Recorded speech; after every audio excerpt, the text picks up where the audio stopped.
on, everybody? It's Ryan Kidd, and I am the Human B-Side, back for another midweek rockin' treat. Keep your week going strong. I hope you're all doing well. Today we're going to talk about a great record. We're listening to the first track off of it called Future Heat.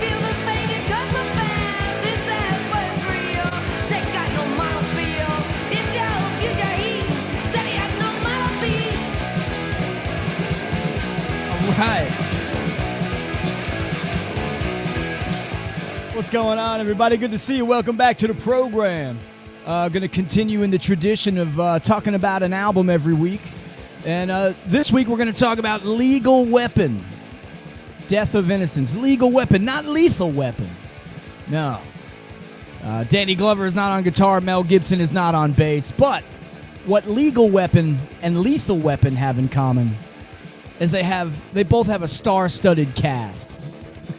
And before we can look at Legal Weapon's record, Death of Innocence from 1982, we have to look at Legal Weapon before. So they had one EP in 1981, but even before that, this band was born out of the ashes of a band called The Silencers. Now, The Silencers I'd never heard, so I looked him up. A guy in that band, Steve Rayner, was in this band, which I am familiar with, which is Shock. Great, like L.A. kind of Killed by Death style punk. Snotsville, USA. Totally snotty songs. I Want to Be Spoiled. This Generation's on Vacation. Overseas. Some great tunes on it. And then I was talking about their 81 record, No Sorrow EP. That had another star on it too, but she doesn't play on this record. Patricia Morrison was the bass player for that one. Patricia Morrison played in the Bags, right? California punk royalty. Later went on to play with the Gun Club. I'm going to pause this. Later went on to play with the Gun Club and the Damned, and she married Dave Vanian, the lead singer of the Damned, and also the Sisters of Mercy, right? But now let's talk about the star-studded cast on Legal Weapon's 1982 record, Death of Innocence. On bass, you've got Steve Soto. On guitar, Frank Agnew. Okay? Famously of the Adolescents. And you can hear in this record, you can definitely hear some of those Adolescents kind of vibes on it.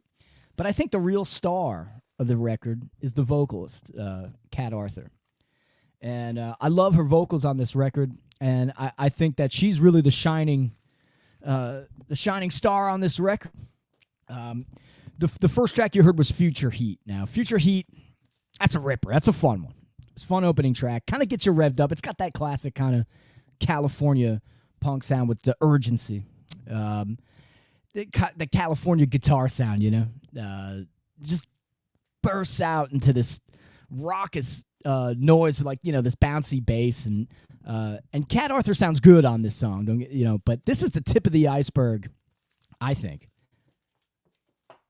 of her showing her vocal abilities on this record, and I think they're really fun. In that song, it's like this tense interlude that I really like, that notey like guitar where you feel like the song kind of trying to break out of itself, and it gives this little tension, and I like that. And then it just breaks out into this like snaky, notey kind of guitar riff, diced up with those like really short, sharp kind of strums, and that part kind of sounds like what this album cover, like it would sound like. You know, you got that snake wrapped around the neck of the guitar. I really like that, man. It's really cool. That part was even like a little, I brought out like the Dead Kennedys. It's an obvious one, but they're classics for a reason, right? Kind of gave me like a Chemical Warfare kind of vibe.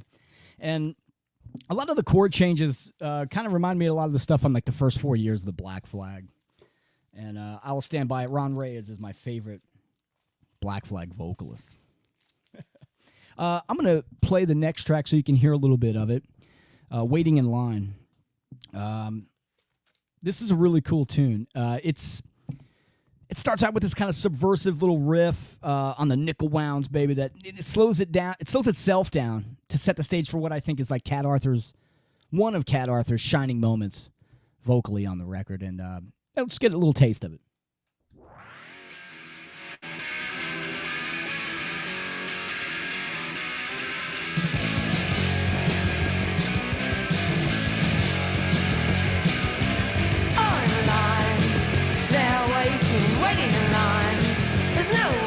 riff, it's driving, it's pulsing, it's taut. And you're going to get this really like eagerly impatient bridge. Wait for it, it's great.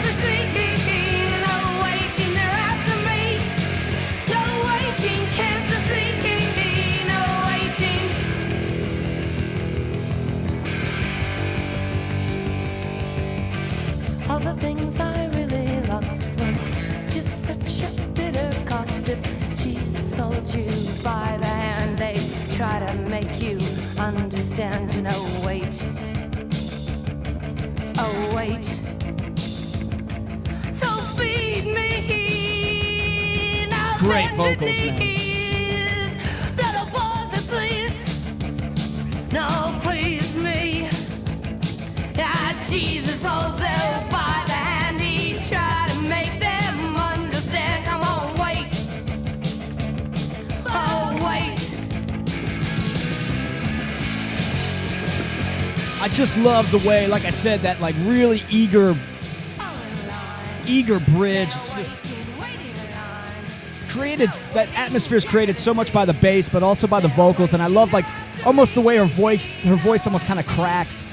And that urgency, that eagerness, that tension is kind of overlapped by a really like wonderful vocal melody. And the way that the song just busts out of itself there, it's like this song is a clenched fist with a brand new manicure. I love the way she's talking to you. Listen up, because she's talking to you, man. Yeah, it's a great tune. Kind of like quasi-goth feel to it, too, a little bit, right?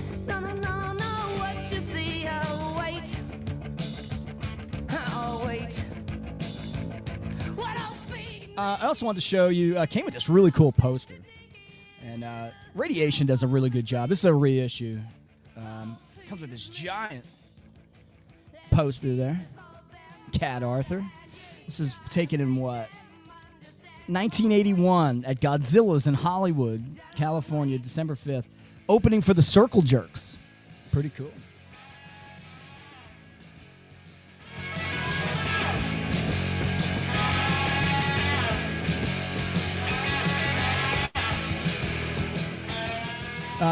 You know, this is one of the songs that's a little bit longer on the record, but it doesn't bother me, man. It just flows really well. But it's like, you know, verse, chorus, bridge, you know, rinse, wash, repeat. I like the little cat scratch kind of guitar at the end there. It's a great track. I want to read to you in the little insert here. It's by Brian Hansen. He was the guitar player on this record as well. This was recorded in Hollywood on New Year's Eve, 81. And what's funny, too, is...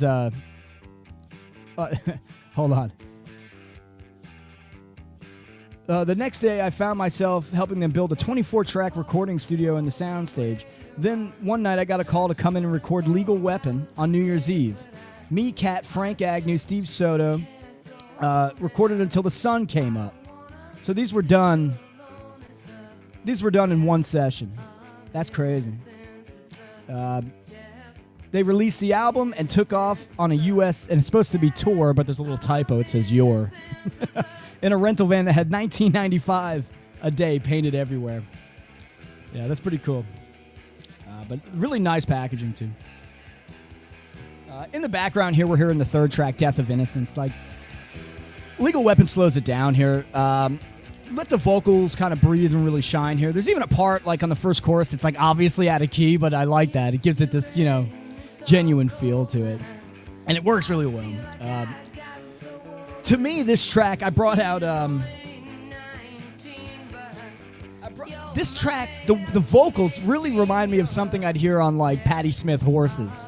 And I know musically they couldn't be further apart, but it really just reminds me of something. If Patti could ever get this heavy. Sounds pretty cool. I love this record.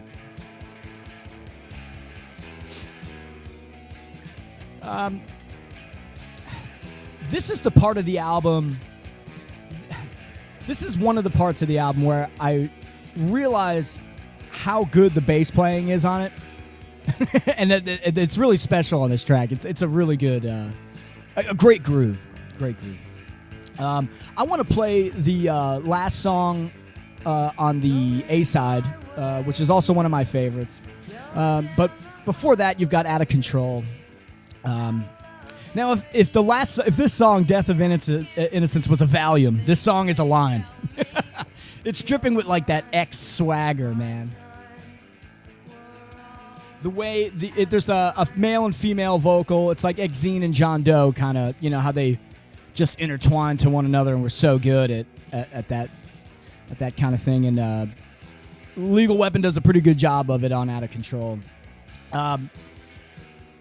The bass on that song is a monster, and that this song and Out of Control made me realize, like, okay, I'm gonna have to like go back and re-listen to this record and just focus on the bass because it's that good, you know. But let me cue up User. It's the last song on the A side. I love this song, and yeah, we'll check it out.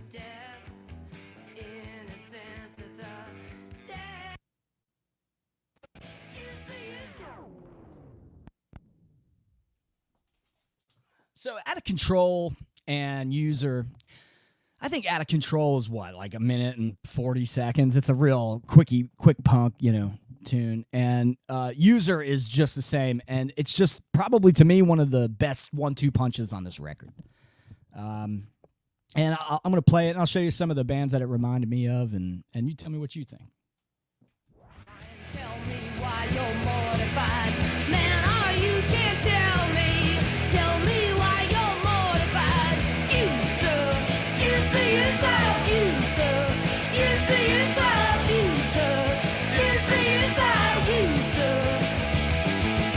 My civilization crumbles to the ground. They give you nothing to live for, and they only drag you. You want to know what they're really like? Why they always style that? Not to go back to all you stuff.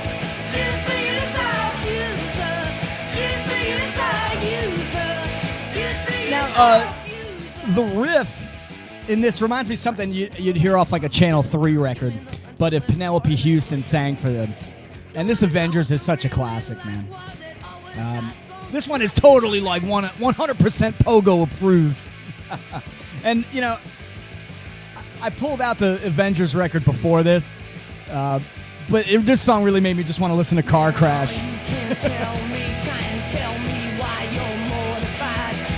I love the way the vocals kind of ooze freely, but like they're so precise.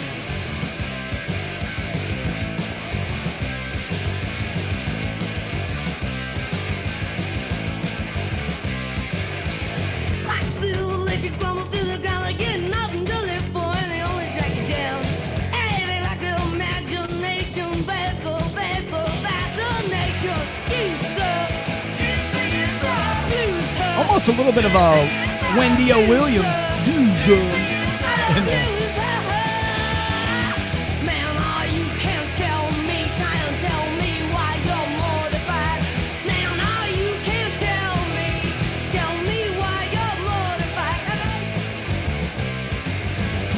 Yeah, and that ends the A-side.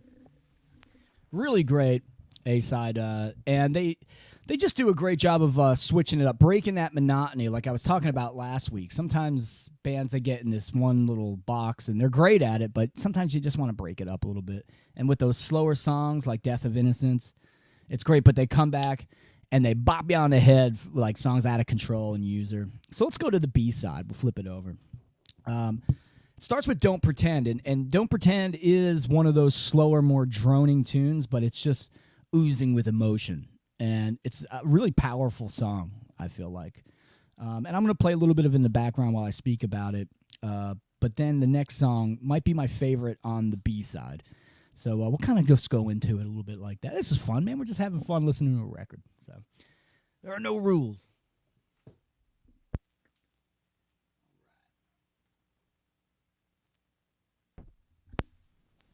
I'll check it out here. Don't Pretend. I'm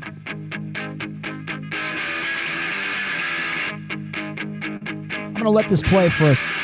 Give it 20 seconds and then we'll talk about that.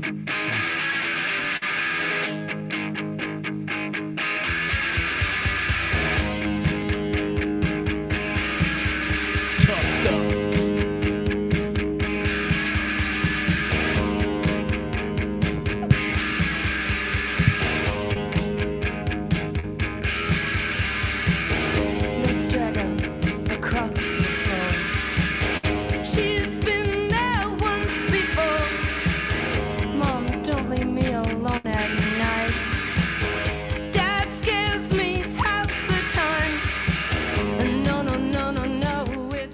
This is a pretty wild song.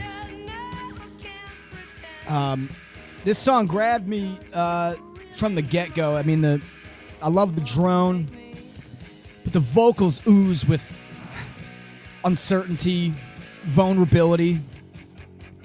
And I know we already heard the title track. We already heard the title track called Death of Innocence. But the visual conception from these lyrics, okay, really make me feel like this song is truly the death of innocence. More so than any other record, title track or not, on this record. Reflecting back on, I guess, on most of the vocals, lyrics rather, on this record, I guess the theme of the death of innocence has always been there. But it's this song. This song on the album, So Much Like a Point in Your Life, is the realization of your death of innocence. And you realize that it's really gone. Do you feel sadness, or is that maturation? Maybe it's just the mood I'm in. Maybe I need another drink. Take a little listen to it. The kid's a bummer.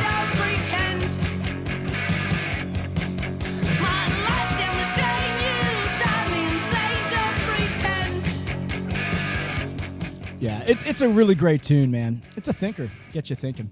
But I want to go on to the next tune. I'm going to play it. It's called War Babies. Check this one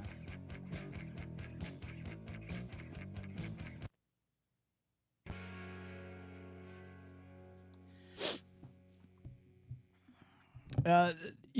The first song we heard, Don't Pretend, on the B-side, and this song is a testament to, like, the contrast this album has. War Babies is like a reviving breath after Don't Pretend that was just smothered in this kind of vulnerable apprehension.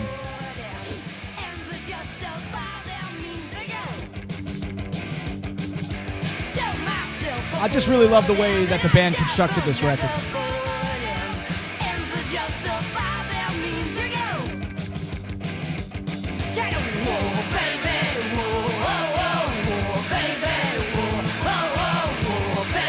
With a capital P, baby. I love the trudging riff. It's just ready to mow down anything in its way.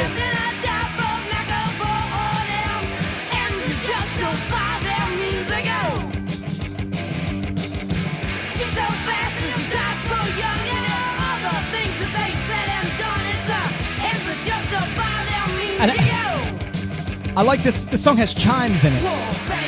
Gotta wait for it.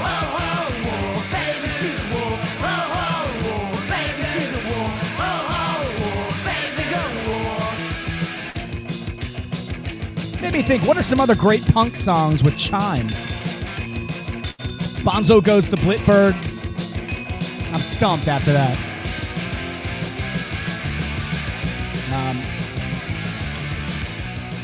The next song, No Sorrow. It's almost kind of like a continuation of this tune. Not that that's a bad thing, but they sound pretty similar, I think. They go kind of crazy with the whoas, sometimes too many whoas. Yeah. But the riff, I brought out this record. The riff reminded me of something I'd hear like on a Dills record. I thought that was pretty cool. No Sorrow has like a really good like ripping like kind of rock and roll solo track on it.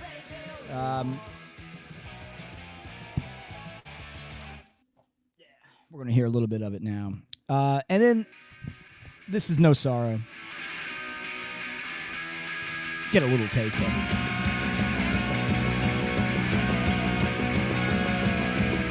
When I walk that straight and narrow, only one time. Listen to that bass, man. That's special. The next song on it, and this is the only miss on the album for me, is Wannabe.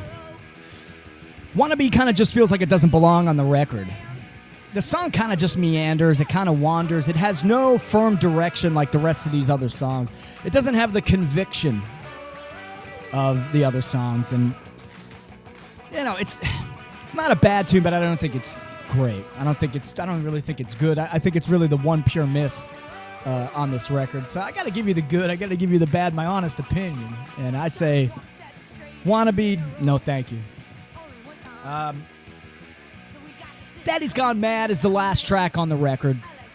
Daddy's Gone Mad gives you more of those kind of linear, straightforward punk tunes that when played with such precision, just give you this, that trashy California sound. It's just great. I really like it.